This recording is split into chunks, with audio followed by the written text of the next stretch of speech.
Eh, la dinámica va a ser bien simple, ¿no? Se comienza con una exposición, que en este caso va a ser de hora y 20, hora y media, y luego vamos a dar espacio para preguntas, ¿no? Que van a poder colocarlo en el chat. Eh, el día de hoy tenemos la presencia del doctor Napoleón Caro Tuesta. Él es profesor de matemáticas de la Universidad Federal de Paraíba, ¿no? Entonces, él tiene la exposición de hoy titulada Cosmología y Homología Local. Entonces, vamos a empezar. Tiene la Correcto. palabra Napoleón. Muchas gracias, Nelson. Buenas noches a todos ustedes, amigos. Y buenas noches a los amigos brasileiros. Me gustaría agradecer a los organizadores del seminario matemático virtual, Nelson, Davis y André, ¿no? Que han tenido la magnífica idea de organizar esta serie de seminarios virtuales, ¿ok? Bien, entonces yo voy a hablar un poco sobre cohomología y homología local. Básicamente, los tópicos que vamos a estudiar en este seminario están divididos en tres partes, ¿no? Obviamente nuestro estudio va a ser bastante breve, rápido, pero lo importante es que me gustaría motivarles a que posteriormente puedan estudiar algo relacionado con estos temas. Entonces, lo que vamos a estudiar son la cohomología local dentro de dos contextos, ¿no? El contexto geométrico y el contexto algebraico. Vamos a pasar de lo geométrico a lo algebraico, donde vamos a detenernos un poquito. La segunda parte es sobre la topología iádica, el completamiento iádico, y entonces presentaremos la homología local como un concepto dual de la cohomología local. Y finalmente veremos cómo podemos estudiar estas teorías en el contexto de las categorías derivadas. Para eso vamos a introducir rápidamente qué significa una categoría derivada, en especial la categoría derivada de los módulos sobre un anillo conmutativo. Y entonces vamos a presentar ahí en ese mundo el concepto de homología local y homología local. Bien, entonces empezamos con cohomología local. La cohomología local fue introducida allá por los años 1960 por Alexander Grothendieck, que a decir de muchos matemáticos, fue el más grande matemático del siglo pasado, ¿no? Entonces, principalmente por sus aportes al desarrollo de la geometría algebraica moderna, la teoría de los esquemas, de las pilas algebraicas, los stacks, el desarrollo de la álgebra homológica, juntamente con su alumno Verdier, de las categorías derivadas, trianguladas y otras cosas. Grothendieck presenta la teoría de cohomología local en dos seminarios. El primero, desarrollado en Harvard, en otoño de 1961, y en base a esas lecturas, Robin Harshor, aquel famoso autor de un libro clásico de geometría algebraica, reúne esas lecturas y publica su monografía clásica sobre local cohomology. Y las otras conferencias fueron dadas en París, ¿no? En el Instituto de Altos Estudios, donde en base a esas notas fue publicada inicialmente en 1962 y después republicadas en el 2005, disculpa, con el nombre del Seminario de Geometría Algébrique Dubos-Marie, sobre la cohomología local de los haces coherentes y los teoremas de Lefschetz local y global. Se encuentra en el SGA 2. Bueno, entonces, desde aquella época la cohomología local ha sido intensamente estudiada, básicamente en el contexto de la geometría algebraica y el álgebra conmutativa, y actualmente existe mucha investigación relativa a este tópico, ¿no? Iniciaremos nuestro estudio o nuestra presentación de qué significa la cohomología local o cómo fue introducida dentro del contexto de la geometría algebraica. En realidad fue introducida como un análogo de la cohomología relativa, la cohomología singular relativa, por ejemplo, ¿no? Entonces, explicaremos ahora por qué eso, ¿no? Entonces, vamos primero a recordar la definición. Entonces, comenzamos en el contexto geométrico. Vamos a considerar un espacio topológico y un subconjunto cerrado de X, Z. Y consideremos también un haz de grupos abelianos, para aquellos que no están familiarizados con estos conceptos. Un haz, digamos, es una asociación que a cada abierto del espacio topológico le va a hacer corresponder un grupo abeliano, y ahí van a aparecer los morfismos de restricción, etc. Ok, formalmente es un funtor de la categoría de los opuesta de los abiertos de X con valores en la categoría de los grupos abelianos. Ok, entonces denotemos con gamma z de X con relación a ese haz F el conjunto de las secciones globales cuyo soporte está contenido en Z. El soporte de una sección viene a ser todos los puntos, en este caso de X, para los cuales el germen que se origina, ¿no? El germen relativo a esa sección es diferente de cero. Ese es un conjunto cerrado. Entonces, por definición, ese es el gamma de Z. Y se puede demostrar que ese gamma de Z es un subgrupo del grupo de las secciones globales f de X. ¿Okay?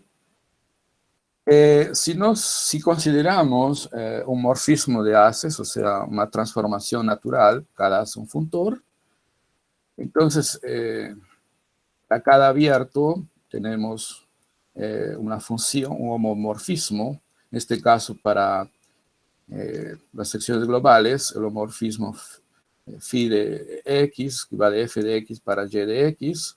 Entonces, si restringimos este homomorfismo para el subgrupo gamma de Z, es posible demostrar que la imagen está contenido en gamma de Z con relación al otro haz.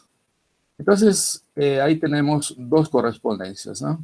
A cada haz le hacemos corresponder el gamma de Z, y a cada morfismo de haces esa restricción del morfismo inicial. Entonces, esas correspondencias van a definir un funtor que se puede probar que es exacto a la izquierda. O sea, si partimos de una secuencia exacta de haces, al aplicar el gamma he preservado todo menos posiblemente la parte sobreyectiva. ¿Ok? Bien, entonces la categoría de haces que nos vamos a denotar con SH de X es una categoría que posee suficientes inyectivos. O sea, eso significa que cada haz está inmerso dentro de un haz inyectivo. Entonces, cuando eso ocurre, podemos hablar de los funtores derivados a la derecha de ese funtor, en este caso funtor gamma. Y como gamma es un funtor exacto a la izquierda, entonces el primer funtor derivado a la derecha, el R0, es naturalmente isomorfo al gamma Z. Ok, entonces por definición, el yésimo funtor de cohomología de X, con coeficientes en F y soporte en ese cerrado Z, es definido como el right derived functor, el funtor derivado a la derecha del gamma Z.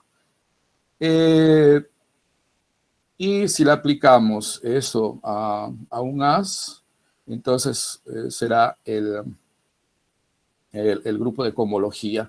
Ahora, ese grupo de cohomología vamos a recordar cómo que es construido, ¿no?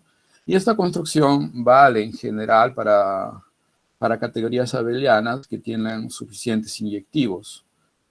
Lo que se considera es una resolución inyectiva del as, o sea, una secuencia exacta de as abelianos, donde todos esos participantes son haces inyectivos. Se olvida ese F y entonces se aplica el funtor gamma. Entonces de esa manera se obtiene un nuevo complejo y al aplicarle la cohomología a ese nuevo complejo, eso por definición es el funtor derivado a derecha. En este caso sería la cohomología con soportes en Z. Obviamente una pregunta que aparece ahí es, aparentemente esto aquí depende de la resolución inyectiva que se pueda tomar, pero se puede demostrar en álgebra homológica que esto independe. Si se toma otra resolución inyectiva, ¿no? Entonces los módulos de cohomología que se obtienen van a ser isomorfos. Entonces en ese sentido está bien definido a menos de isomorfismo. Cuando Z es todo el espacio, entonces esa condición ahí que habíamos impuesto, de que el soporte está contenido en Z, eso ahí sería trivial. Entonces el gamma X serían todas las secciones globales. Entonces cuando eso ocurre, esa cohomología es precisamente la cohomología de haces, ¿no? ¿Cierto? Entonces, muy bien. Ahora consideremos la diferencia de X con ese cerrado. Vamos a llamarle de U.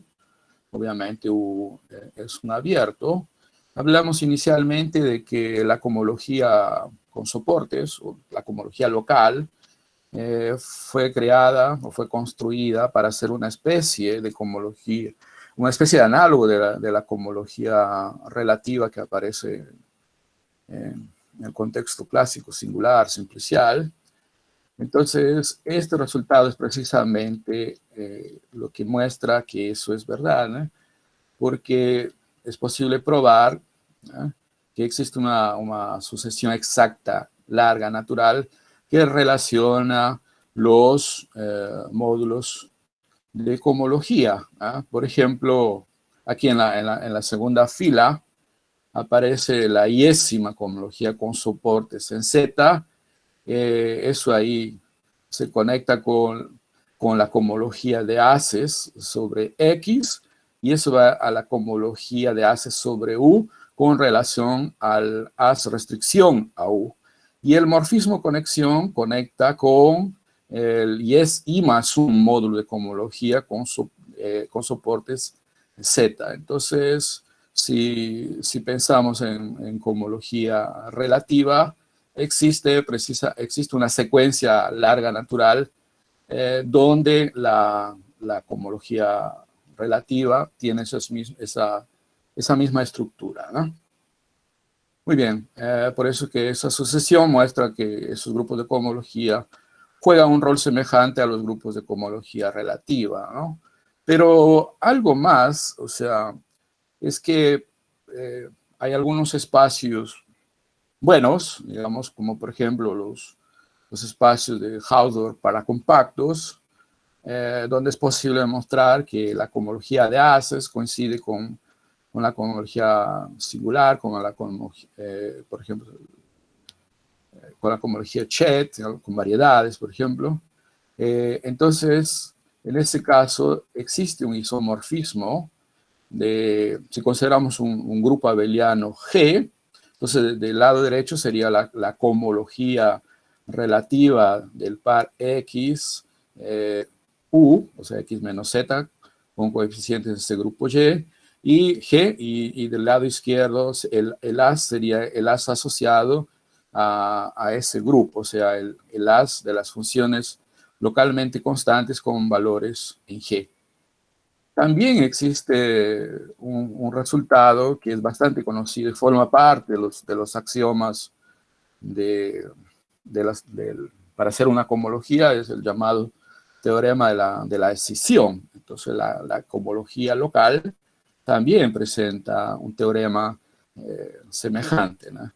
Si Z, el cerrado, está contenido en algún abierto, U, entonces la cohomología con soportes en Z, ¿no?, es isomorfo a la cohomología de U con relación o con coeficientes en el as restricto a ese abierto U, ¿no?, el teorema de cirugía. Bien, para pasar al contexto algebraico, como consideremos un esquema. Un esquema es localmente un espectro de un anillo, y vamos a considerar un subconjunto cerrado, como siempre, y en este caso un X módulo, un as de OX módulos, ¿no? O sea, son módulos sobre OX, es un espacio, es un as de anillos. Entonces, para cada abierto, F de U sería un OXU módulo, ¿cierto? Cuasi coherente, que digamos esencialmente o localmente son asociados a módulos. Bueno, entonces supongamos, ¿no?, una hipótesis de que ese cerrado está contenido en un subconjunto abierto afín de ese esquema. Los subconjuntos abiertos afines, por definición, son espectros de anillos. Por ejemplo, si Z podría ser un punto cerrado, entonces los abiertos afines forman una base, entonces siempre existe ese U. Entonces, por el teorema de la escisión que acabamos de ver, tenemos el primer isomorfismo, pero dado a que ese as que hemos tomado es cuasi coherente, entonces ese as restringido a U es el as asociado al módulo M, que resulta ser las secciones de U, ¿cierto?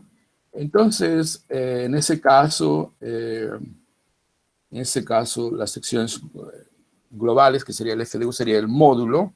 Entonces, por definición, el gamma de Z, que consiste en las secciones, serían los elementos del módulo, que son las secciones, el módulo, ¿no?, cuyo soporte, o sea, el soporte del módulo SM significa ahí el módulo generado por M, está contenido en Z.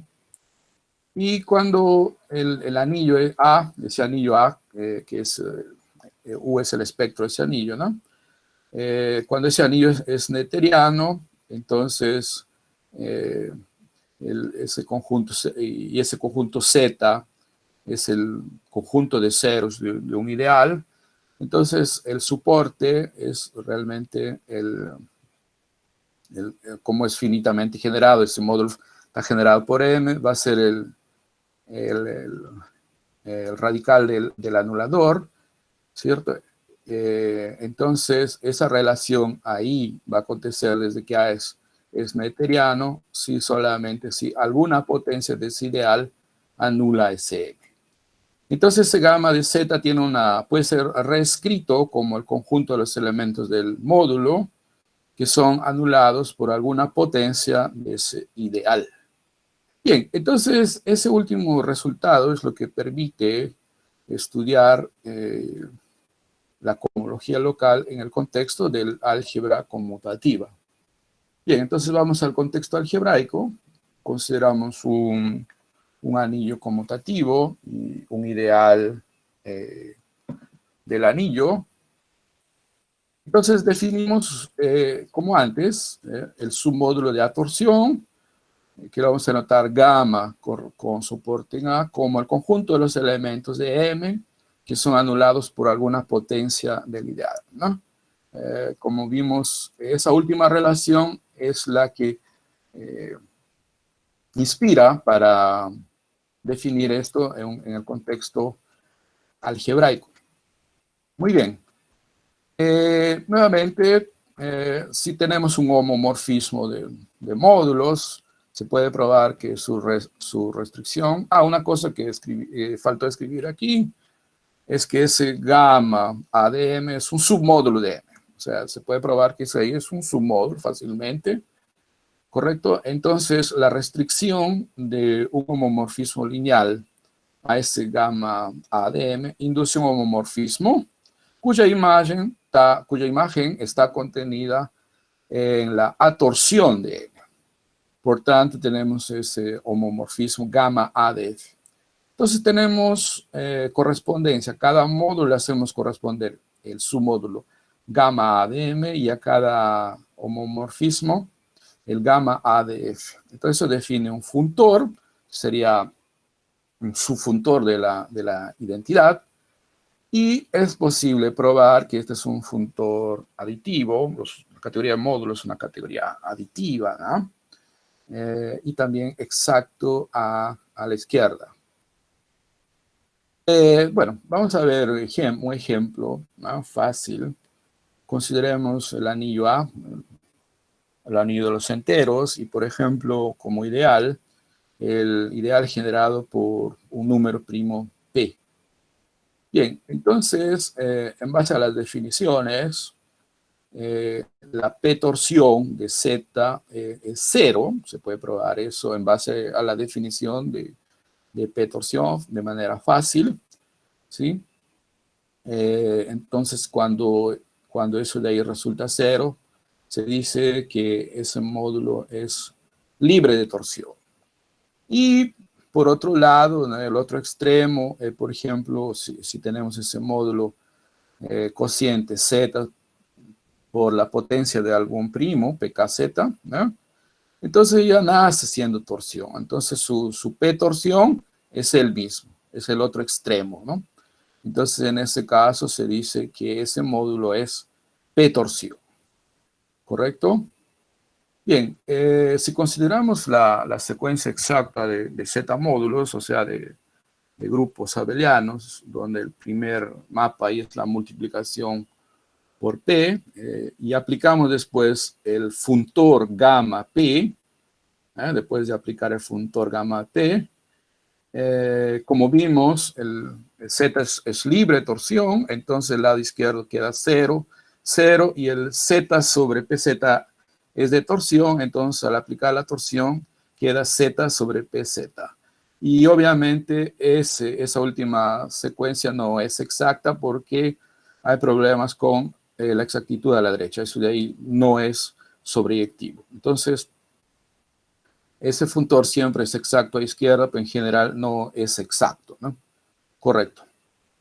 Entonces, nuevamente, como la categoría de módulos es una categoría con suficientes inyectivos, un resultado del lema de Ekman-Schopman, que demuestra que todo módulo está inmerso, existe un homomorfismo lineal inyectivo dentro de un módulo inyectivo, ¿no? Entonces es posible hablar de los funtores derivados a la derecha, en el sentido clásico. Ahora es importante eso ahí, en el sentido de la álgebra homológica clásica, ¿eh? Porque en el contexto de las categorías derivadas que veremos más adelante, existen también los funtores, pero son presentados de otra forma, ¿ok? A pesar de que, claro, existe una relación entre los funtores clásicos y los funtores derivados, en ese sentido, las categorías derivadas.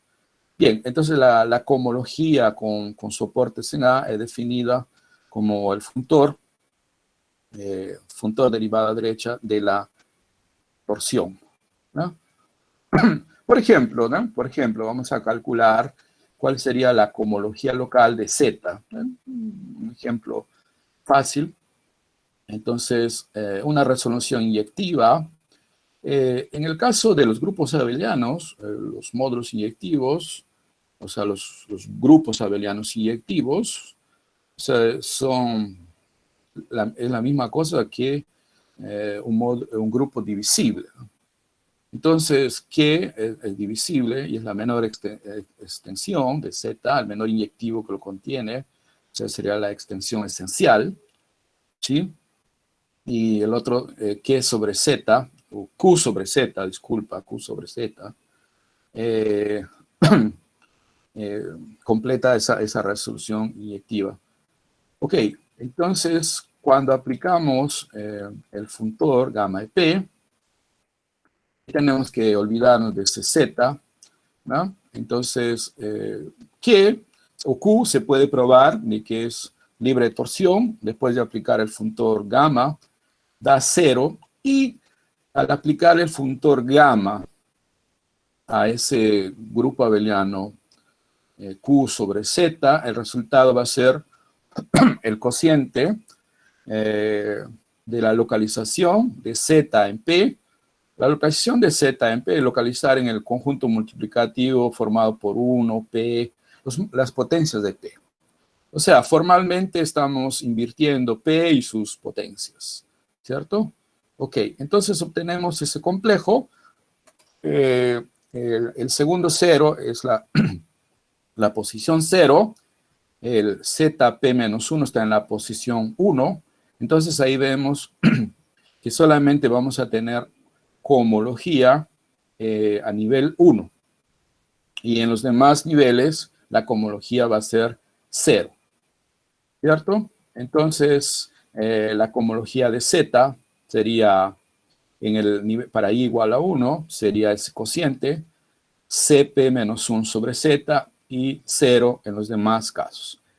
Ese Z módulo es un modelo del llamado grupo de Pfaffer, ZP infinito. ZP infinito es el grupo que a menos isomorfismo, donde todo elemento tiene P raíces distintas, ¿no? P es un número primo. Y un modelo, ¿no?, de ese grupo de Pfaffer es justamente ese cociente. Entonces, a ese grupo lo podemos llamar el grupo de Pfaffer. ¿Ok? Veremos otro modelo un poquito más adelante. Bien, otra manera de calcular la cohomología local soportada en un anillo es vía el llamado complejo de Chet. Entonces, el complejo primero se define para un elemento A, ese complejo ahí donde el anillo es colocado en la posición 0, en la posición 1, está la localización del anillo en ese elemento A, o sea, sería en el conjunto multiplicativo potencias de A, y ese mapa ahí es justamente el mapa de localización, ¿correcto? Definimos ese complejo. Bien, se puede probar de que ese complejo es el límite directo de los complejos de Koszul, ¿no? Más, no vamos a entrar en esos detalles, vamos a trabajar así. Y si tenemos una sucesión finita de elementos de A, digamos A1, A2, AN, entonces, ¿cómo se define el complejo de Chet relativo a esa secuencia? Simplemente tensorando, que se llama el producto tensorial total, ¿no?, de esos complejos, o sea, el producto tensorial como complejo, ¿no? ¿Correcto? Bien,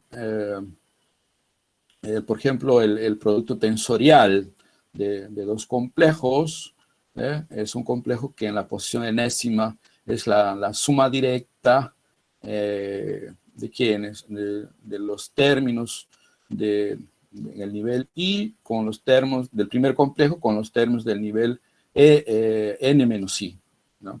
Y el diferencial, bueno, que es un poco complicadito ahí, pero que se puede encontrar en los libros como Rothman, por ejemplo, de álgebra homológica. Okay. Entonces, si A es un ideal finitamente generado, formado por una sucesión finita de elementos del anillo, un ideal finitamente generado. Entonces se puede probar que una manera de calcular la cohomología local soportada en A es la cohomología del complejo de Chet tensorado. Si yo quiero un módulo, tensoro con un módulo, formo un nuevo complejo y entonces le aplico su cohomología y eso ahí va a resultar isomorfo a la cohomología local del módulo. Por otro lado, ¿no? Este de aquí también es un resultado clásico de la cohomología local que relaciona la cohomología local con los funtores X. Los funtores X también son construidos como funtores derivados a derecha, en este caso del funtor home, donde está fijada la primera variable, ¿no? Entonces, en este caso, es posible probar que el funtor de cohomología local es isomorfo al límite directo, o al límite inductivo de los X del anillo cocientado por las potencias de ese ideal, ¿no? De manera natural existe un sistema inductivo y se aplica el límite directo y es justamente la cohomología local. Entonces, bien, utilizando nuestro ejemplo anterior, en el caso de la cohomología de Z soportadas en el ideal generado por P, vimos que solamente había cohomología en el nivel 1. Entonces, cuando I vale 1, ¿no? Para I igual a 1, tendríamos del lado izquierdo el grupo de Pfaffer y del lado derecho el límite de esas extensiones. El X1 es la extensión de esos dos grupos, ¿no?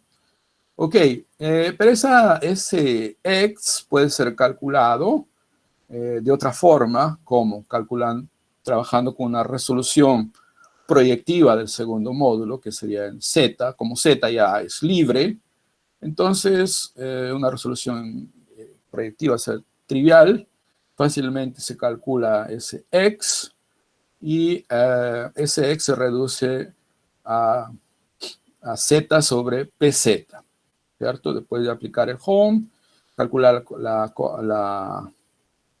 cohomología, se puede ver que ese X es Z sobre PZ. Por tanto, el grupo de Pfaffer, ¿no? Sería isomorfo al límite o al límite directo de esos Z sobre PNZ. En ese caso, ese sistema inductivo, pasando de ZPN sobre Z para ZPN más 1 sobre Z, es la multiplicación por Z, para que sea justamente un límite directo, ¿no? Entonces, de esa manera obtenemos otro modelo, ¿no? Del grupo de Pfaffer, dado que esos de ahí son inyectivos, isomorfos, disculpa. Bien, vamos a pasar entonces ahora a estudiar un poco sobre la homología local. Inicialmente vamos a presentar la topología iádica, ¿no? Ok, es seguir la notación para un ideal. Estuve usando la notación A aquí para un ideal, podría también usar la notación A aquí, pero para no confundir con esta A ádica, ¿no? Voy a usar I, que es lo más común. Ok, entonces una noción, antes de presentar la topología iádica, es lo que es referente a una topología lineal. Es un módulo A, se dice que está linealmente topologizado si existe una topología sobre ese módulo de tal forma que el grupo, o sea, el módulo, solamente el grupo se transforma en un grupo topológico, o sea, la operación más, esa operación así como tomar los inversos son continuas, y además de eso, el elemento neutro cero, ¿no? Y por tanto todos, el elemento cero va a tener un sistema fundamental de vecindades consistente de submódulos de M. Sistema fundamental de vecindades formadas por submódulos, ¿no? Los otros elementos van a ser por traslaciones de esos submódulos, ¿no? O sea, de la forma A más un submódulo. Un ejemplo clásico de topología lineal es la dada por la topología iádica. ¿Cómo se construye? Dado un ideal, ¿no?, de A, entonces declaramos que un subconjunto U es abierto si para cada elemento de ese módulo existe una potencia del ideal tal que esa traslación X más ese submódulo ahí, NM, está contenida en U. Entonces, de esta forma, las potencias, o mejor dicho, esos submódulos IN, M, van a formar un sistema fundamental de vecindades del cero. La topología va a ser una topología lineal conocida como topología iádica, ¿no? Cuando A es los enteros, el módulo también los enteros, y el ideal se reduce al generado por un número primo, esa topología iádica es precisamente la topología p-ádica de la teoría de los números, ¿no? O sea, la topología que es inducida por la evaluación p-ádica, ¿correcto? De hecho, la topología iádica es una abstracción de la topología p-ádica. Ok,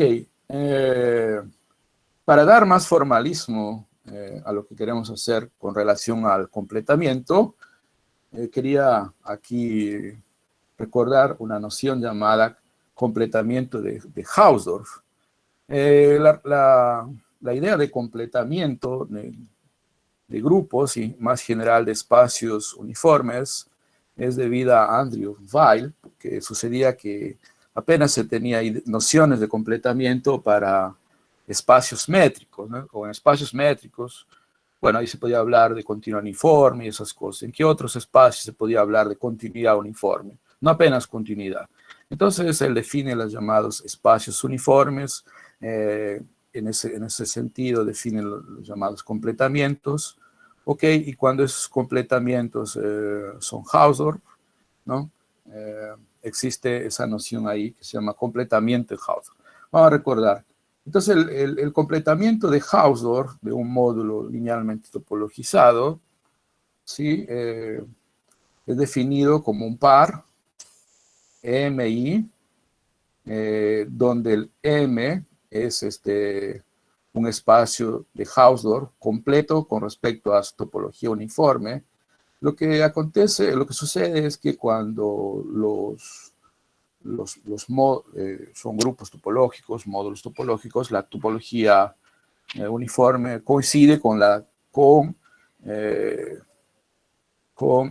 topología dada del módulo, ¿no? Ok, entonces SI va a ser un homomorfismo alineal continuo que satisface la siguiente propiedad universal. Dado un otro módulo linealmente topologizado, vamos a ver en el diagrama, también sea Hausdorff completo, ¿no?, y un homomorfismo alineal continuo, entonces existe un único homomorfismo que conecta ese M sombrero con ese N. ¿Okay? Ese es y se puede probar que siempre existe el completamiento de Hausdorff. En el caso de la topología iádica, que es una topología lineal, debe tener un completamiento, obviamente, de Hausdorff, y es posible probar que eso ahí es isomorfo al límite inverso de los cocientes de M por esos submódulos, IN, M. Y ese phi viene a ser el homomorfismo natural, o sea, a cada elemento del módulo le hace corresponder la sucesión, formada por A, etcétera, ¿no? La topología del límite inverso, el límite inverso es un subconjunto del producto, ¿no? Entonces el producto está dotado de la topología producto, entonces la topología inducida es precisamente la topología límite proyectivo. Ok. Bien, entonces se puede probar eso, ¿no? Cuando esa aplicación phi es inyectiva, decimos que el módulo es I separado, lo cual es equivalente a que la topología iádica sea Hausdorff. Y cuando ese phi es una biyección, entonces decimos que el módulo es iádicamente completo. Bien, algunos ejemplos sobre completamiento p-ádico, ¿no? Son los siguientes, ¿no? Por ejemplo, Z con relación a la topología p-ádica no es separada apenas, pero no es completa. Su completamiento, que sería el límite inverso, de eso Z sobre P en Z, viene a ser el conocido anillo de los enteros p-ádicos, ¿no? Ahí pues, estoy trabajando en grupos, más eso de ahí tiene estructura de anillos también, y entonces, por lo que anillo de los enteros, ¿no? Que es más conocido. En el caso de polinomios, el caso de polinomios es una variable sobre un cuerpo y un ideal generado por la variable. Entonces el anillo de polinomios apenas es separado. Tiene el mismo comportamiento que los enteros. No es x-ádicamente completo, o sea, con relación a la topología x-ádica. Entonces su completamiento sería el límite inverso de los cocientes del anillo de polinomios sobre esas potencias, xn, kx. Y eso de ahí se prueba fácilmente de que es isomorfo al grupo, bueno, al anillo, en verdad, por todos estos anillos, al anillo de las series formales de potencias. En resumen, el anillo de las series formales de potencias es el completamiento x-ádico del anillo de los polinomios con relación a la topología x-ádica. Ok, bien, vamos a definir entonces el funtor gamma i. El funtor, estos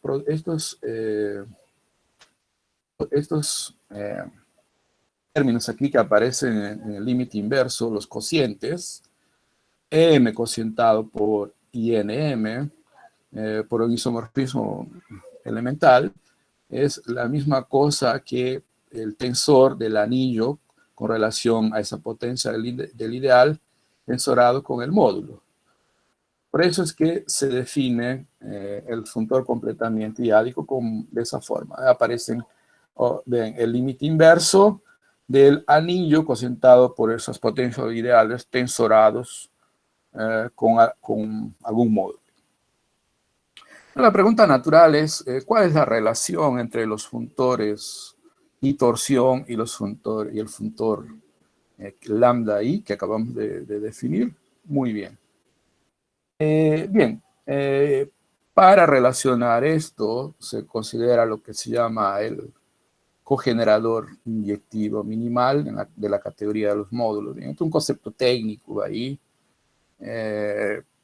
Por ejemplo, en el caso de los anillos de los enteros, el coinyectivo minimal, cogenerador inyectivo minimal, es justamente ese cociente, Q sobre Z, ¿no?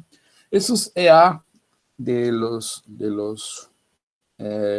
cuerpos residuales son las extensiones esenciales, ¿no? que se estudian en el álgebra conmutativa. Bien, aún no voy a entrar en sus detalles.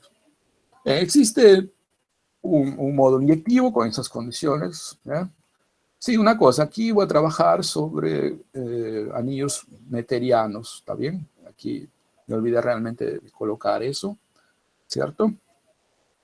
Porque entonces en el contexto de los anillos meterianos es que la suma arbitraria de inyectivos es inyectivos.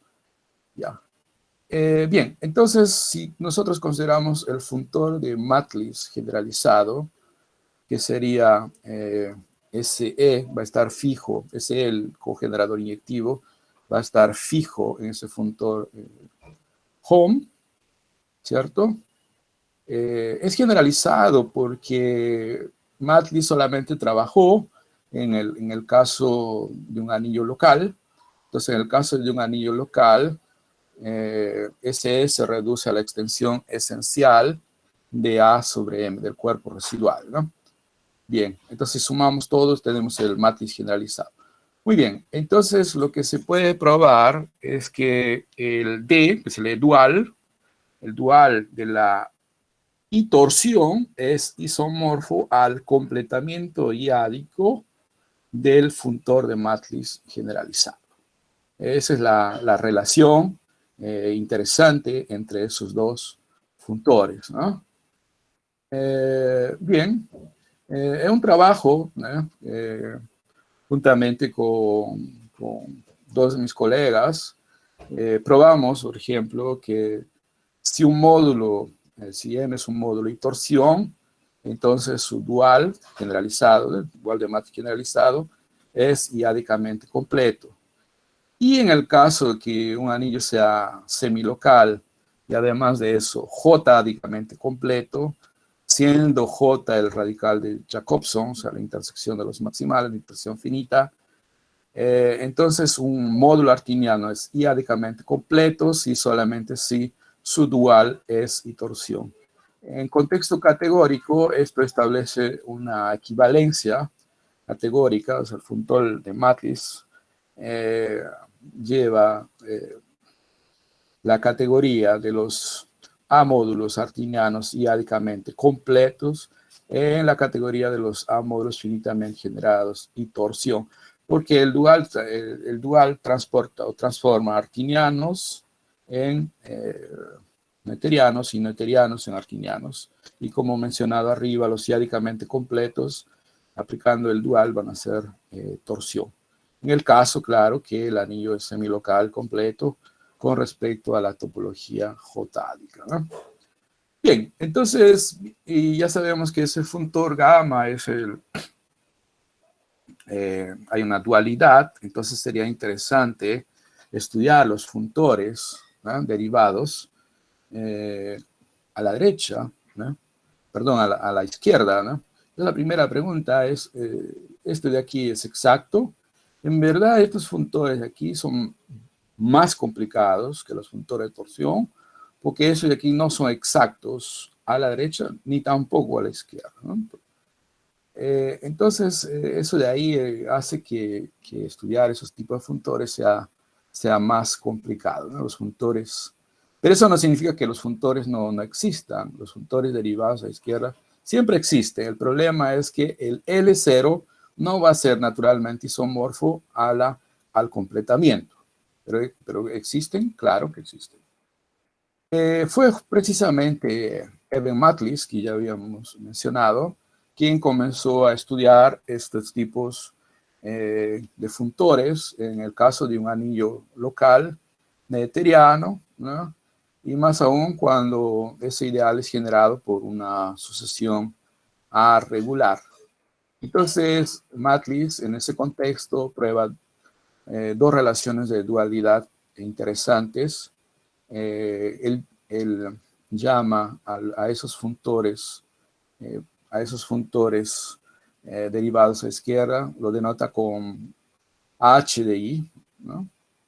Entonces, no, disculpa. En la primera relación dice que el dual de la cohomología local, ¿cierto? El dual de la cohomología local es isomorfo a los funtores derivados del dual.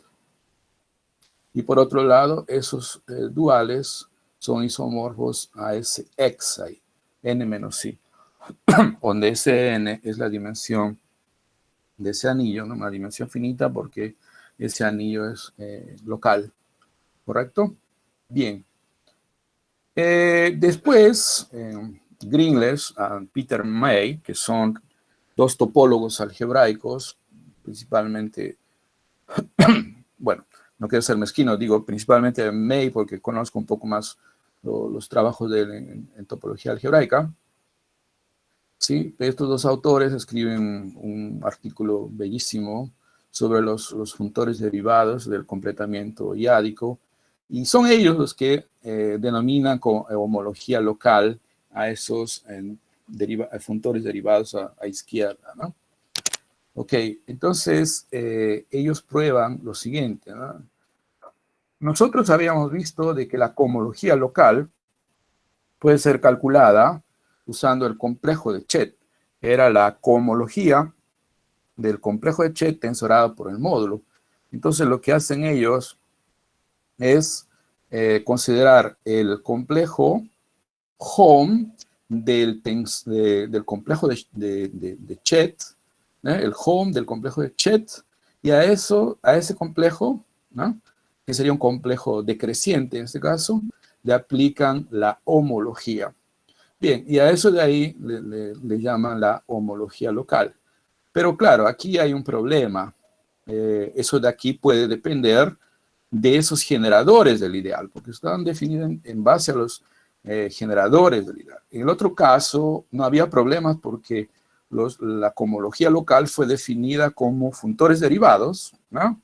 No interesaba, y después se probaba que eso puede ser calculado de manera explícita como una cohomología de un complejo.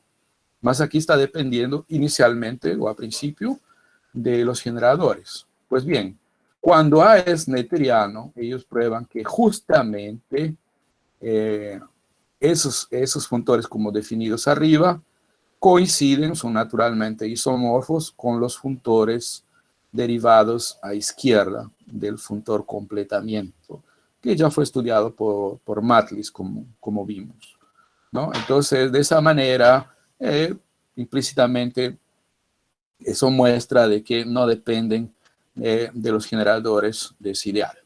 Bueno, y prueban resultados bellísimos, ¿no? ¿Cierto? Más quería mencionar a otros autores que trabajaron también en esa dirección.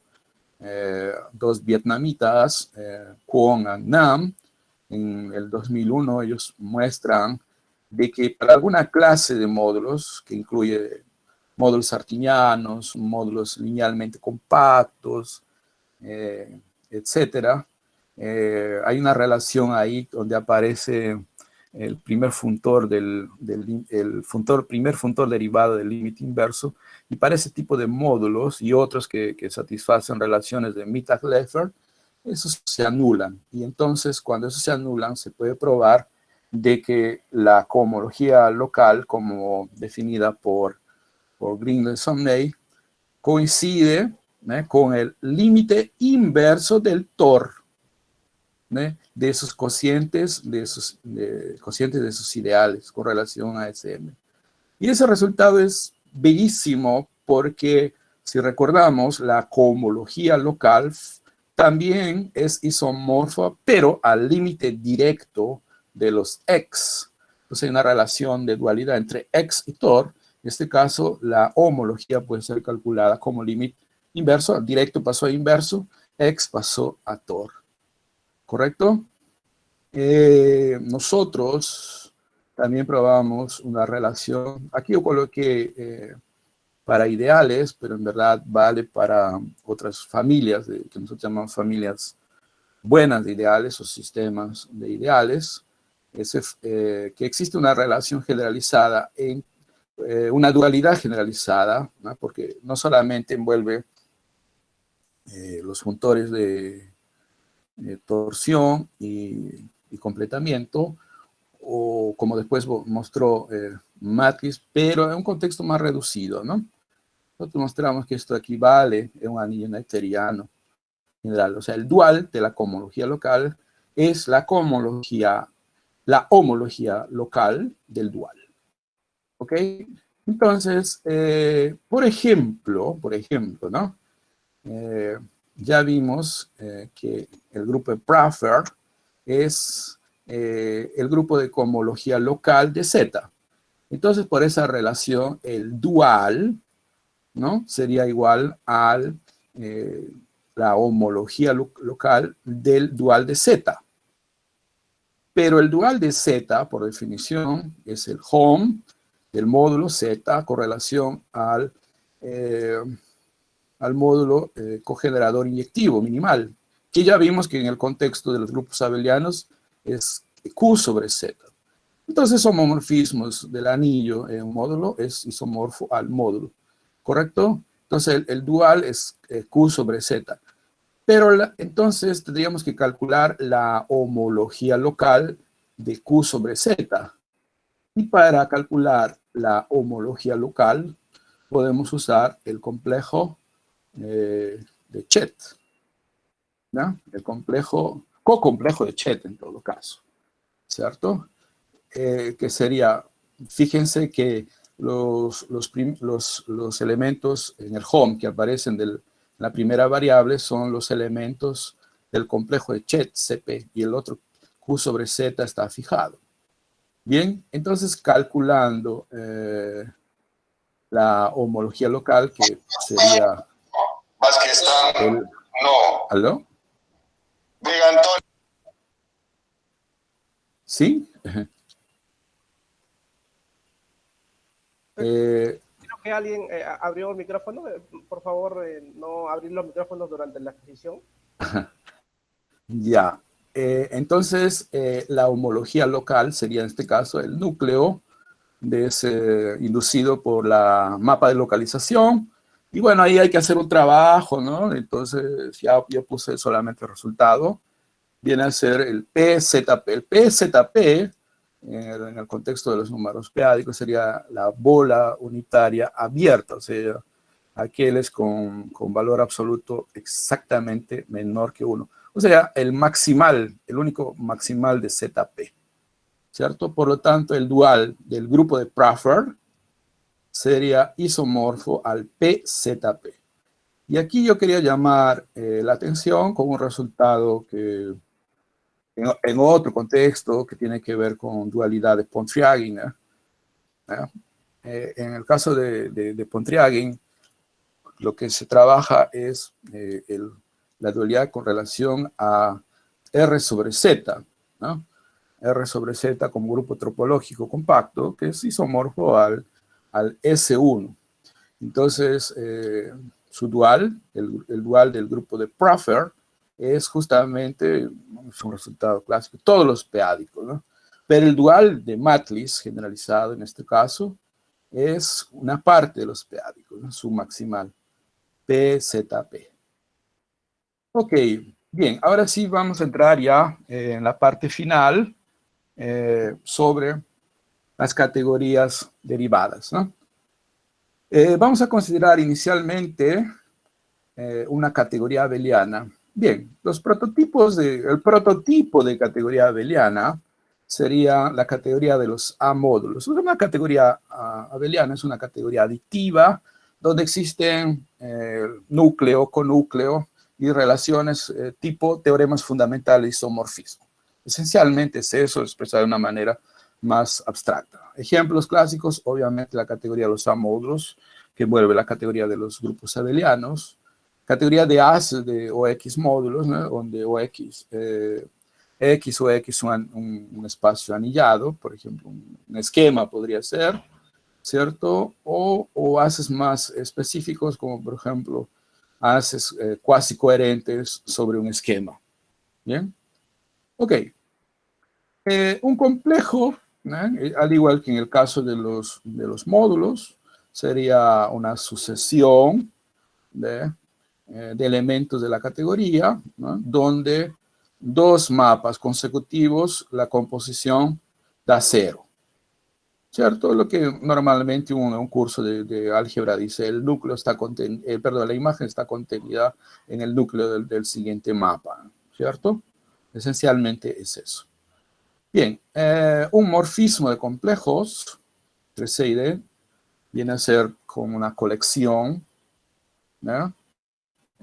Una colección de mapas en cada posición, en cada nivel, Cn-1 para Dn-1, Cn para Dn, y así, tal que todos esos cuadrados ahí son conmutativos. Todo ese diagrama, entonces, es conmutativo, ¿correcto? Bien, entonces ya tenemos una nueva categoría, que sería la categoría de los complejos en A. Los objetos son los complejos. Para tener una categoría precisamos objetos. Los objetos son los complejos. Y los morfismos entre esos complejos son esos morfismos de complejos que acabamos de probar. Entonces se puede probar fácilmente que satisfacen los axiomas para hacer una categoría. Más aún, como la categoría es abeliana, esa categoría de complejos también es una categoría abeliana. Los morfismos de complejos inducen morfismos en los niveles de cohomología. Entonces, si tenemos un morfismo de complejos, esto de aquí va a inducir un morfismo a nivel yésimo en la cohomología del complejo C sobre la yésima cohomología del complejo D.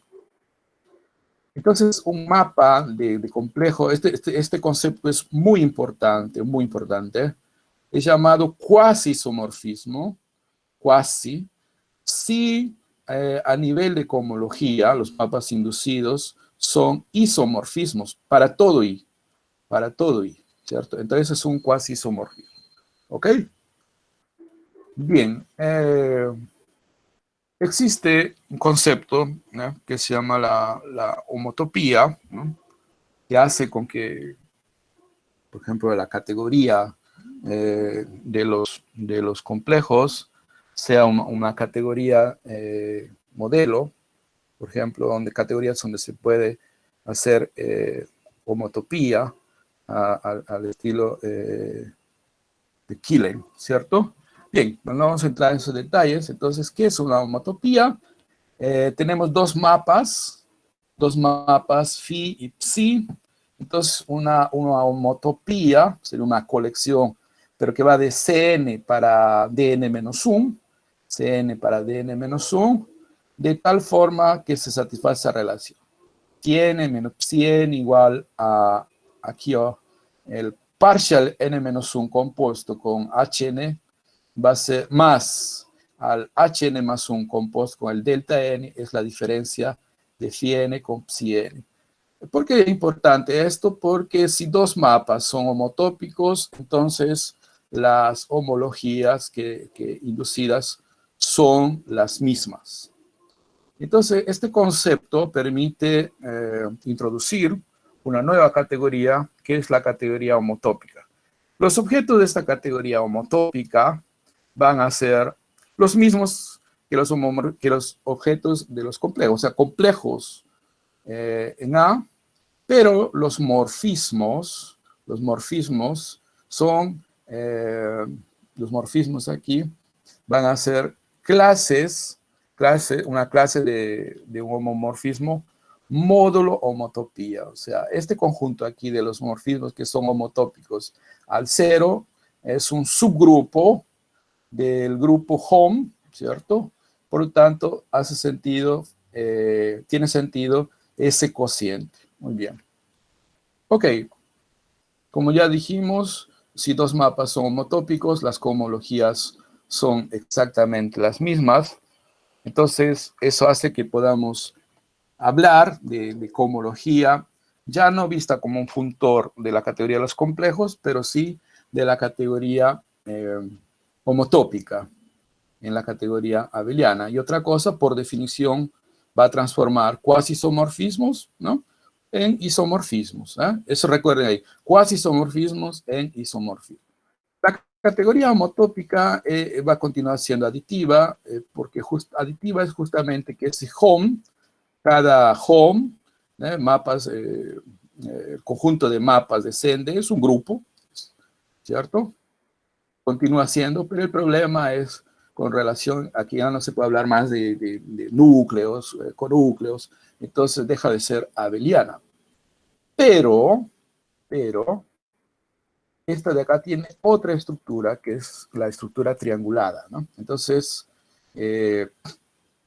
a grosso modo, una categoría es triangulada si existe una colección que se llama triángulos distinguidos, ¿sí? Triángulos distinguidos son básicamente sucesiones de 4 objetos, el primero, el segundo y el tercero, y el cuarto es la traslación, ¿no?, es la traslación del primero, ¿no?, por un automorfismo. En este caso, apenas vamos a utilizar como traslación el shift movido una posición, ¿cierto? Una posición a la derecha. Ok, entonces esos triángulos satisfacen una serie de axiomas. Uno de ellos es el famoso axioma del octógono, ¿no? ¿cierto? Que hace con que esas ciertas categorías con eso de ahí sean categorías trianguladas. Entonces, ¿quiénes son los triángulos distinguidos en la categoría homotópica? Son los conos, los triángulos generados a partir de mapa. Aquí tengo el mapa alfa. Este tercero aquí, que va a aparecer, este complejo, es el cono de alfa, un nuevo complejo, conocido en el álgebra homológica, definido a posición n como siendo el Cn más 1 con el Dn, juntamente con un diferencial aquí, ¿correcto? Entonces, en el álgebra homológica, por ejemplo, cuando tenemos una secuencia de este tipo, esto de aquí va a inducir una secuencia exacta larga donde los morfismos de conexión son justamente los inducidos por ese alfa. ¿Ok? Entonces, cualquier triángulo que es isomorfo en un sentido que se da en las categorías trianguladas, a una secuencia de esta forma, donde aparece el cono, va a ser un triángulo distinguido, van a satisfacer los axiomas de una categoría triangulada y por tanto esa categoría homotópica es una categoría triangulada. Bien, ¿qué cosa es un complejo K-inyectivo? Sí, en el caso de módulos o de haces hablábamos de objetos inyectivos, pero aquí estamos trabajando con complejos. Entonces, una noción de Spalz-Einstein es la llamada K-inyectiva, resoluciones K-inyectivas que permiten justamente construir los funtores derivados. ¿Qué cosa es cuando un complejo es K-inyectivo?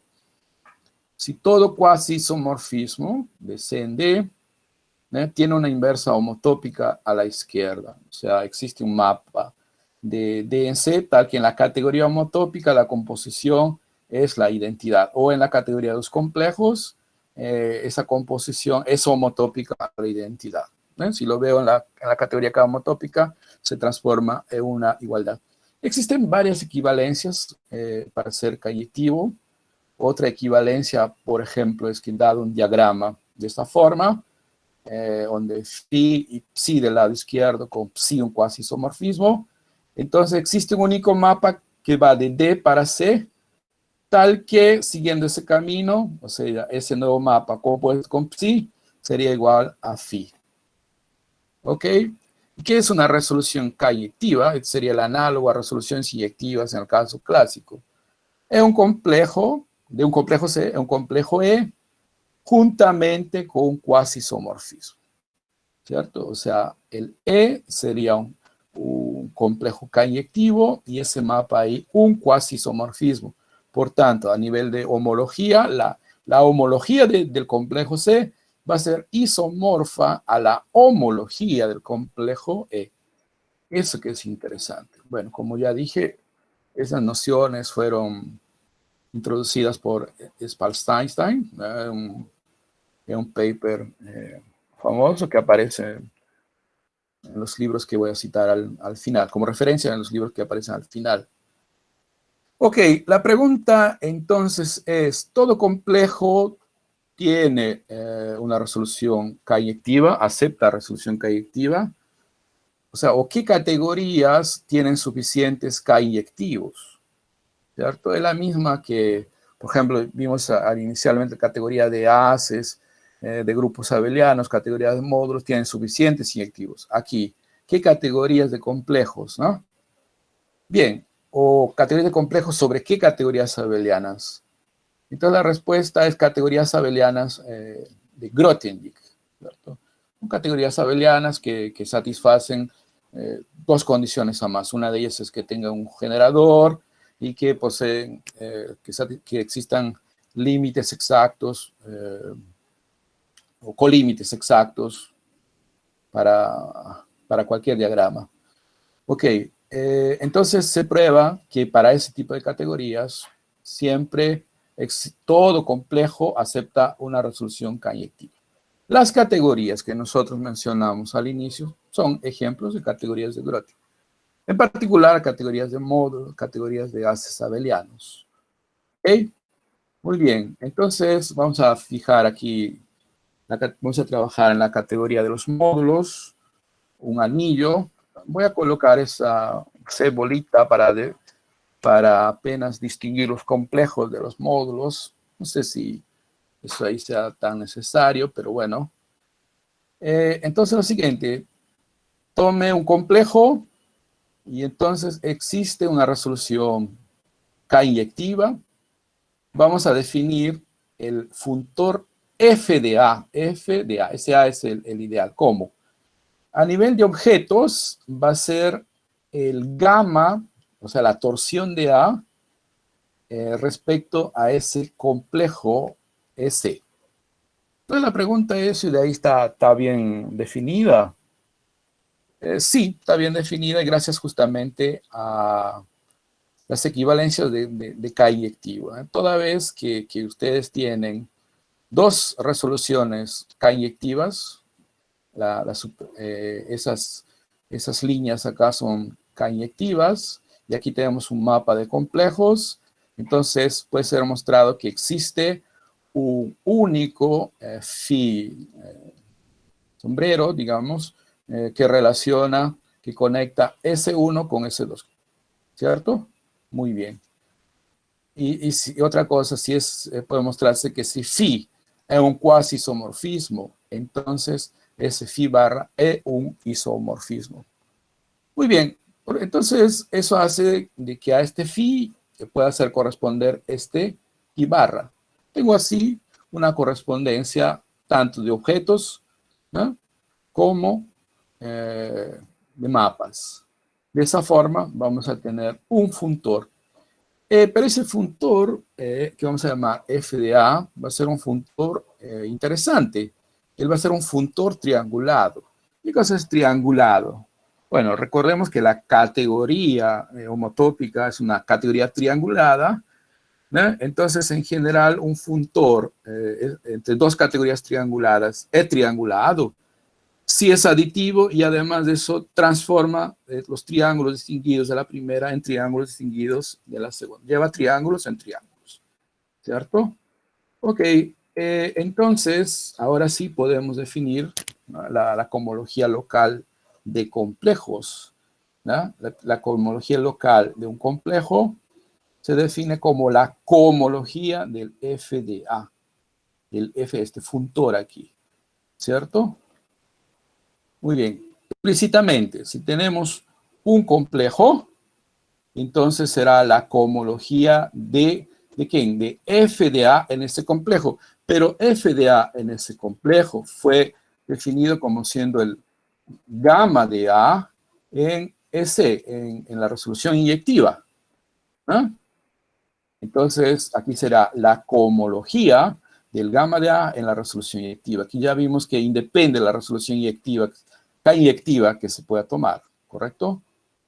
Y a nivel de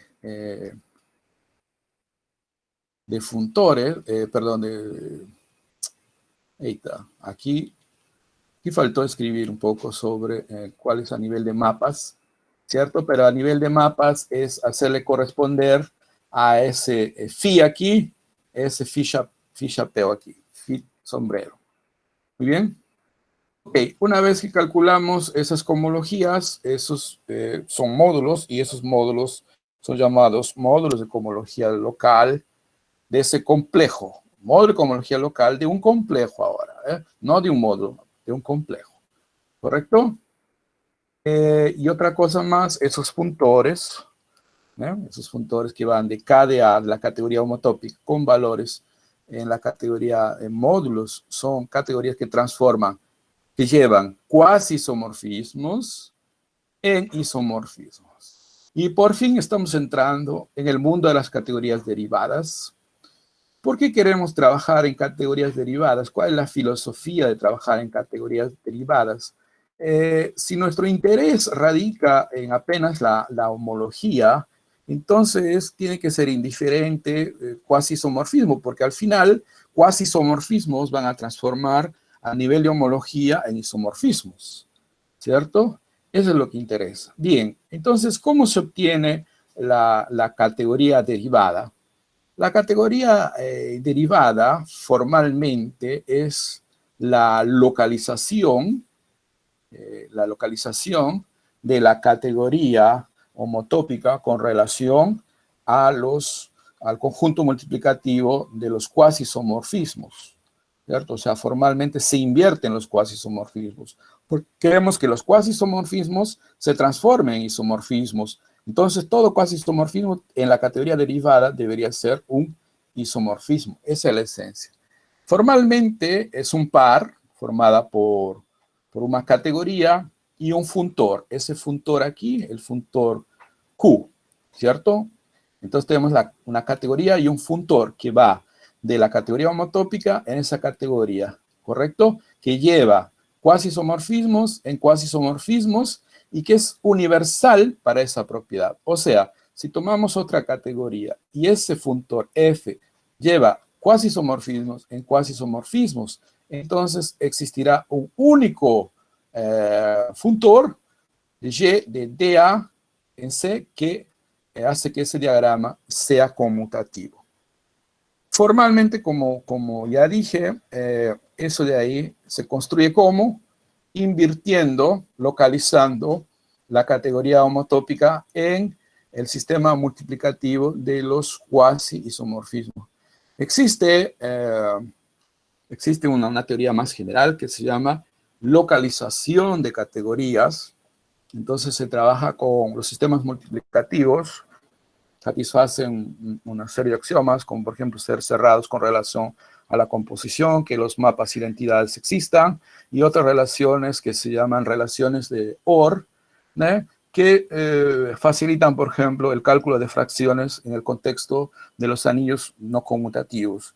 Entonces, se emula esa idea, ¿no? Y se construye lo que se llama localización. Entonces, esta sería la localización de la categoría homotópica con relación a los cuasi-isomorfismos.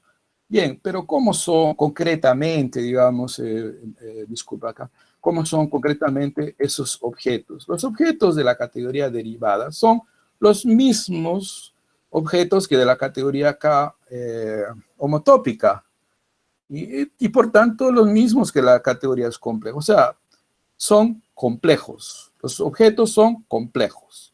¿Ya? Complejos sobre... Y los mapas. Los mapas son los complicados. Los mapas son realmente fracciones, ¿cierto? Bueno, aquí yo puse solo para tener una idea, porque esto no es tan fácil así definir, ¿ya? Los morfismos son representados, digo representados porque son clase equivalencia, ¿cierto? Después yo voy a nombrar la biografía a los interesados para aprender estas cosas. Entonces, son mapas, sus representantes son de esta forma. Yo quiero ir de C en D, entonces siempre aquí un X, de ese alfa es de la forma phi sobre psi, donde ese psi es un cuasi-isomorfismo, ¿no? O sea, una fracción eso de aquí, ¿no? Y fíjate, la filosofía no era invertir los cuasi-isomorfismos, entonces sentido, estos sí son invertibles aquí, ¿no? ¿Ok? Y el funtor Q es parecido al funtor de localización de los anillos. ¿Qué hace un funtor de localización? El mapa de localización. Lleva un elemento del anillo y le hace corresponder a la fracción A sobre 1, ¿no? Entonces, en este caso, a cada mapa le hace corresponder la fracción F sobre la identidad. La identidad es, obviamente, un cuasi-isomorfismo. ¿Ok?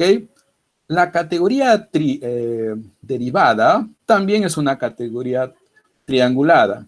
¿Y cómo se obtiene una triangulación estándar? Pues bien, transportando la estructura triangulada de KDA vía ese funtor G. O sea, existe una única estructura de categoría triangulada de modo tal que ese que sea justamente un funtor triangulado. ¿Ok? Bien, entonces en lugar de estar escribiendo D del módulo de A, voy a escribir D de A, la categoría derivada de los módulos. Muy bien, entonces vamos a ver qué cosa es un funtor derivado. Aquí es una cuestión bastante técnica.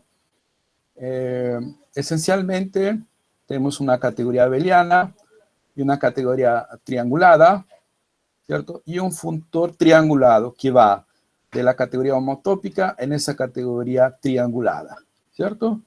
Entonces, un funtor derivado a la derecha de f es un par, R de f, juntamente con eta, donde ese R de f es un funtor triangulado, lleva triángulos en triángulos, de la categoría derivada en esa categoría triangulada L, y un morfismo eta que va de f para la composición RF con qué. Porque f es un funtor que va de KDA en E. Entonces necesitamos esta composición. RF va de DA a E. Hacemos la composición con qué. Entonces tenemos un funtor de KDA en E. Entonces ese eta va a ser una transformación natural, ¿cierto? Un morfismo de funtores triangulados. Y que va a ser universal en ese sentido, ¿no? Como sabemos. Si existe otro que hace la misma cosa, entonces existe una transformación que cierra esos diagramas, ¿cierto? Bien, después ustedes pueden ver con calma eso de aquí.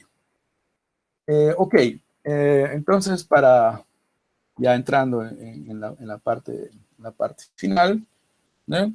Toda vez que A es una categoría abeliana de Grothendieck, sabemos que todo complejo posee resoluciones K-inyectivas, tiene suficientes K-inyectivos, ¿no?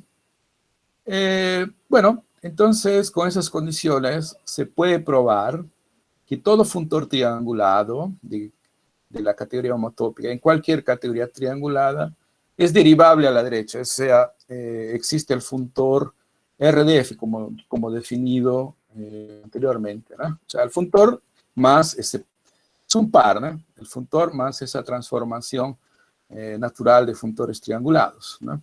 Universal. Bien, entonces nosotros habíamos construido,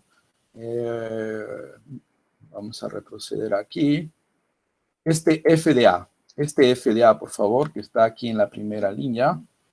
FDA va de la categoría de A, de la categoría homotópica en la categoría homotópica. Si lo componemos con el funtor que, el funtor de localización, entonces tenemos el funtor, vamos a tener el funtor GDA que va de la categoría homotópica en la categoría derivada, ¿correcto? La categoría de módulos, ¿cierto? La categoría de módulos es una categoría de Grothendieck, por tanto tiene suficientes inyectivos. Entonces, ese funtor triangulado acepta un funtor derivado a la derecha, ¿cierto? Aquí está el GDA, que es la composición de Q con F, y aquí está el funtor derivado,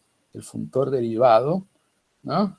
Que hace que este diagrama sea conmutativo, como definido anteriormente, ¿no? Esa relación de composición ahí. ¿Ok? Bien. Bueno, entonces explícitamente este de aquí puede ser calculado porque nosotros sabemos cómo funciona FDA y cómo funciona Q, ¿cierto? Entonces, por ejemplo, a nivel de complejos, el funtor derivado a derecha, en un complejo, que un complejo es el propio complejo, entonces tiene que ser el Q de FDA, pero el Q en objetos da el mismo FDA, entonces tiene que ser el FDA de un complejo, pero el FDA de un complejo es la torsión, aquí faltó colocar el soporte A, disculpen, gamma A, en la resolución K-inyectiva.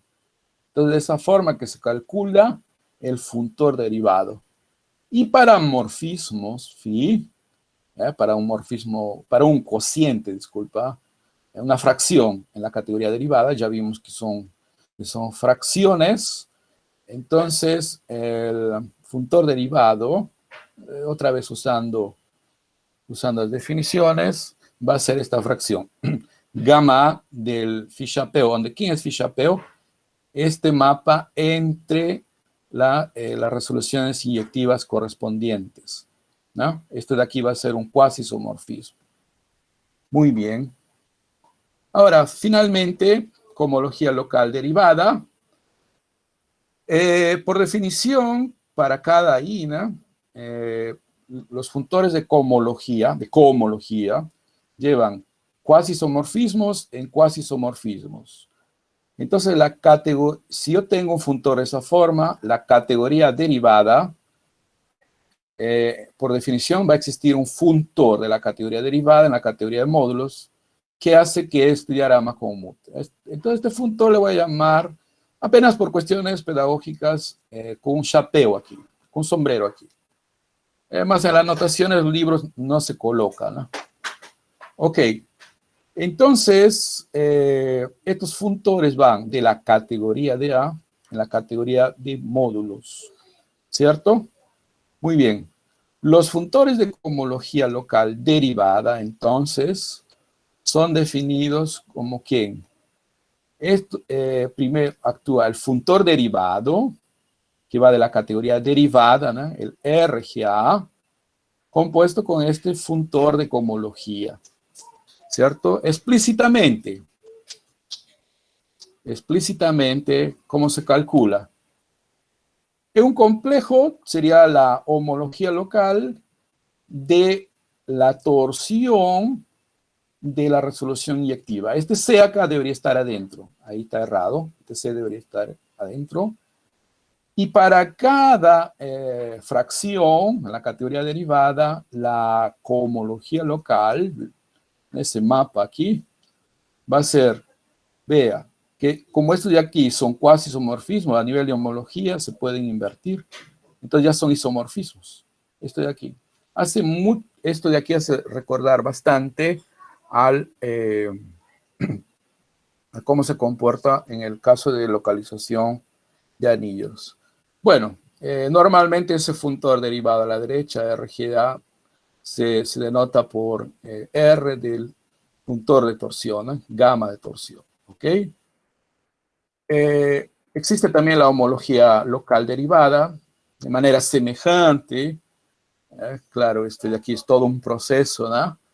Es posible probar la existencia del funtor derivado a la izquierda de la extensión del funtor completamiento ádico.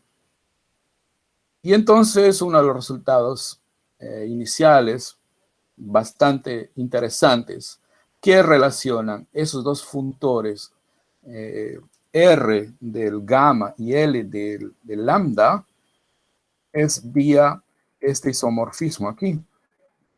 Este isomorfismo dice que en la categoría de A, aplicar el funtor derivado de la torsión a C, ¿no? Valores en D, es la misma que C aquí, con valores en el funtor derivado a izquierda del completamiento. Esto es lo que se conoce en teoría de categorías como una adjunción. Entonces, esto dice que el funtor derivado a la izquierda, ese L, de lambda de A, es un funtor adjunto a la derecha del funtor derivado a la derecha del funtor derivado a la derecha del funtor a torsión. Entonces existe esa relación de adjunción, ¿cierto? Que conecta esos dos funtores. Muy bien, entonces la bibliografía para aquellos que están interesados. El primer libro, Brodmann y Sharp, Local Cohomology and Algebraic Introduction with Geometric Applications.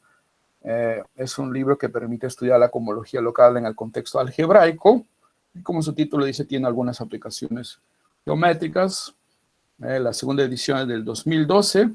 El segundo libro es de Robin Harshor, donde está, como ya mencionamos al inicio de nuestro seminario, las ideas fecundas del propio Grothendieck, que es un libro antiguo, más un libro fecundo.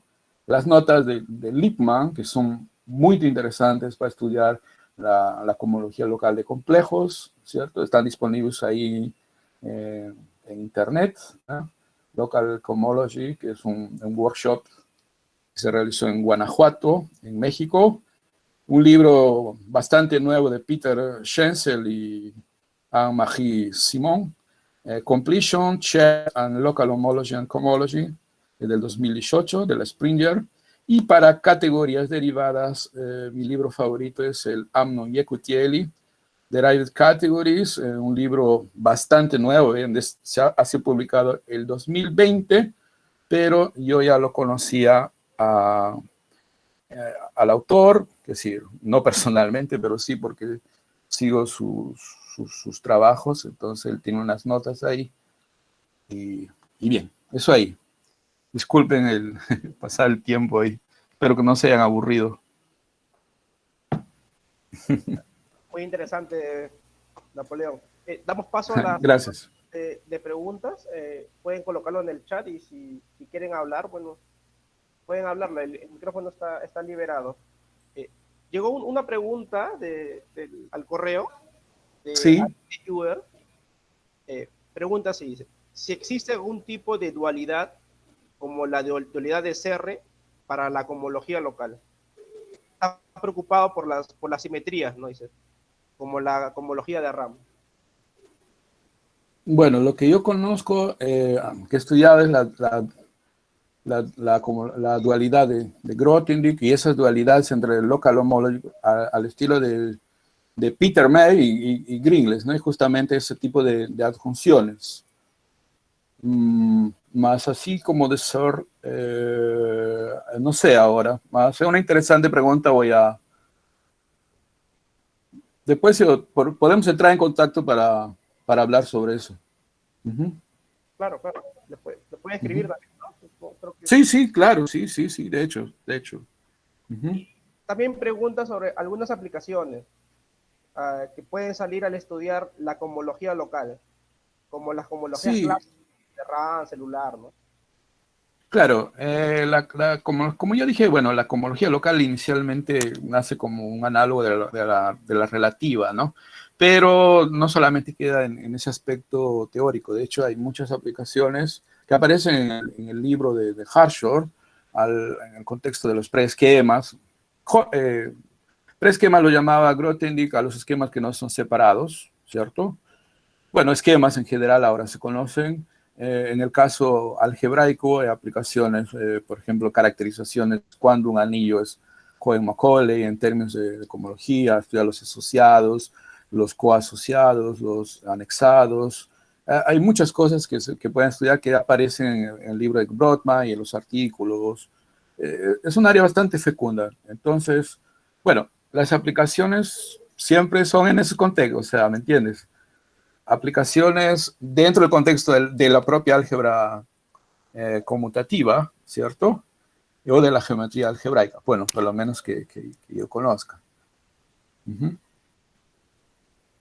Claro. ¿Alguien más quiere hacer alguna pregunta? Están libres los micrófonos, ¿no? Hola, yo tengo una pregunta. Hola. Cuando habló del complejo de Čech algebraico, sí. ¿tiene relación con el complejo de Čech usual? A principio, no. Bueno, no, es una cosa que yo siempre me he preguntado y no me he respondido todavía realmente. Por eso es que muchos autores no lo llaman complejo de Čech, lo llaman complejo de Koszul. Es un límite directo del complejo de Koszul, un Koszul estable. ¿Y por qué le llaman Čech? Debería haber una conexión, ¿no? Pero no, realmente, tal vez en la cuestión del límite directo, no sé, tendría que pensarlo un poco más. Ajá. Y otra cosa, cuando habla de cohomología local, ¿cierto? Sí, cohomología local. ¿Tiene que ver algo con estudios locales? No sé, estoy pensando en, por ejemplo, si tomamos Z, un punto del esquema, ¿nos da alguna información del punto, o sea, del anillo local? la cohomología local, no sé. Sí, sí, sí, sí. Realmente la palabra local debería ser cuando el cerrado es un punto, justamente un punto, ¿no? Y en general se conoce como lo que se llama la cohomología con soportes. Entonces, la interpretación en el caso algebraico son cohomologías soportadas en maximales. Y entonces las cohomologías soportadas en maximales tienen propiedades interesantes en el caso local, semilocal, por ejemplo, que son anillos, que son módulos artinianos, ¿Y eso nos da condiciones alguna información geométrica del punto? No sé.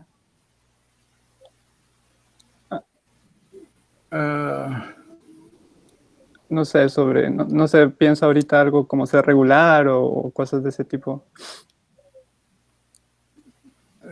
bueno.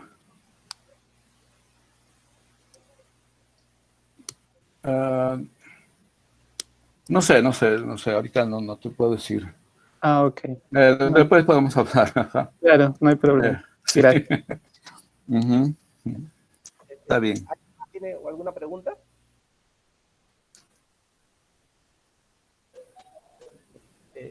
Bueno, como no hay más preguntas, damos gracias al profesor Napoleón por la charla de hoy. Muchas gracias. Sí. La próxima semana tenemos la exposición de Susana Guaringa. Va a dar una exposición titulada Teoría de Galois de ecuaciones diferenciales lineales, ¿no? El próximo viernes a las 5 de la tarde. Nelson, lo que sí me gustaría es que, por favor, a los que preguntaron, a César, Hilario, César Augusto, ¿no? Si puede escribir ahí exactamente la pregunta para yo pensarla así con calma y después en el sitio mismo tal vez responder a eso.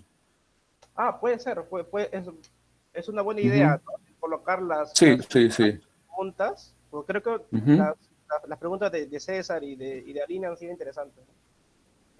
Sí. Puedes enviar un email al CEMAVI y yo se le hago llegar al profesor para de ahí colocarlo en la web. ¿Está bien? Ok. Bueno, eso es todo.